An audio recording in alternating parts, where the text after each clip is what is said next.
توجیکان شهروندان ما، ششمین ملت، شما چیکار میکنید؟ این به ما چی لازم است؟ عصبانیت وکیل شناخته دومای دولتی روسیه از آن است که با گفته او در 10 سال گذشته اجازه دادند تاجیکان زیاد شهروندی وطنش را بگیرند. 800,000 تاجیک در مدت 10 سال گذشته شهروندی روسیایی ما شدند. بسیار عالی. اکنون میدانید که عاقبتش چی شد؟ از روی تعداد ششمین ملت روسیه شدند. تاجیکان شهروندان ما، ششمین ملت، شما چیکار میکنید؟ این به ما چی لازم است؟ این گونه بیانیه ها در نشست خبری حزب روسیه عادل که روز 18 اوگوست صورت گرفته است فراوان بود. نشست هم پیامدهای اقتصادی و اجتماعی روندهای مهاجرت برای روسیه نام داشت که به گفته حاضران آن برای این کشور فلاکتبار بوده است. آنها با عرف و عادتها و دستورهای خودشان می آیند و روی راست بگویم به زندگی شهروندان ما خلل می رسانند. از نظر اقتصادی حضور مهاجران باعث به کاهش مزد کار می شود. با آنها مزد کم می دهند و بناهن به شهروندان خود ما هم که می خواهند آنجا کار کنند مزد کم می دهند. چرا ما این کار را می کنیم؟ چرا ما این را طاقت می کنیم؟ در روسیه بنا به آمار رسمی از 3 تا 4 میلیون مهاجر کاری از آسیای مرکزی به خصوص ازبکستان، تاجیکستان و قرقیزستان کار اقامت میکنند. نیروی کاری ارزانی که کارفرمایان روسیه به آنها احتیاج دارند و با جان و دل به کار میگیرند، اما به قول اعضای حزب روسیه عادل آنها فوق العاده خطرناکند. Что такое 800 тысяч, так сказать, граждан? Это избиратели. 800,000 چیست؟ یعنی شهروندان نو، رای دهندگان، مردمی که حقوق سیاسی دارند. اینش زیاد مهم نیست. در واقع امکان دارند تبادلات دولتی انجام دهند. رانندگان تاکسی، کوریرها، لشکر چوست و چالاکی هستند که این یا آن کوچه را بسته می توانند یا مردم را از اینجا به آنجا می برند.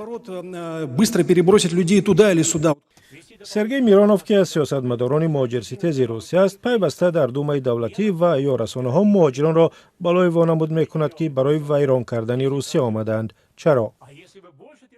потому что это очень удобно и безопасно. برای آنکه بسیار آسان و بی خطر است. وقتی سیاستمداران روسیه درباره مهاجران و مهاجرت بد میگویند، سیاست مهاجرتی را تنقید میکنند، با آنها کسی چیزی نمیگوید. از بس که در روسیه مهاجران لابی ندارند و افراد و سیاستمدارانی که حقوق مهاجران را حمایت کنند کم هستند، برای همین میتوانید آرامانه مهاجران را تنقید کنید و امتیازهای علاوه‌ای رای دهندگان و مردم را به دست بیارید. از این رو برای آنها آسان‌تر است که درباره مهاجران گپ زنند، نه مشکلات واقعی فدراسیون روسیه. همین نظر را حامی حقوق مهاجران در روسیه والنتینا چوپیک بیان داشت که او را محض برای صدا بلند کردنش درباره بی‌حقوقی مهاجران از روسیه راندند. مگر در روسیه زندگی همه خوب است؟ همه پول کافی کار میکنند، از آینده خود ترس ندارند؟ چنین نیست، مگر نه؟ برای همین ضرور است که یک گناهگار را پیدا کنند، زیرا مردم خواهد فهمید که گناهگار اساسی کی است. نادانترین ها درک خواهند کرد که گناهگار حکومت است. برای همین باید یک دشمنی خارجی ساخت که از دیگران بسیار فرق می کند و سبب همه مصیبت ها آنهایند. برای همین از مهاجران دشمن می سازند. دشمن تراشی از مهاجران کاری و بدنامسازی پیوسته آنها به گفته مصاحبان رادیو آزادی زندگی یک انسان عادی و کارگر با انصاف را گاه‌ها به دوزخ تبدیل می‌دهد. Когда и системно, и в течение долгого времени вот такие заявления бывают. وقتی پیوسته و زیاد تکرار میکنند که بخصوص مهاجران بیشتر جنایت میکنند، تروریست هستند، کدام یک جایهای کاری را میگیرند، این بسیار خطرناک است. چون که در ذهن قسمتی از اهالی این عقیده را حاصل میکند که مهاجران، ازبک ها یا تاجیکان جنایتکار و تروریست هستند و باید با آنها مبارزه بود. این همه سبب می شود که این قسمتی اهالی به عملهای غیرقانونی دست زنند و از آن مهاجران بیگناه و قانون پرور جبر بینند که در روسیه آرامانه کار میکنند.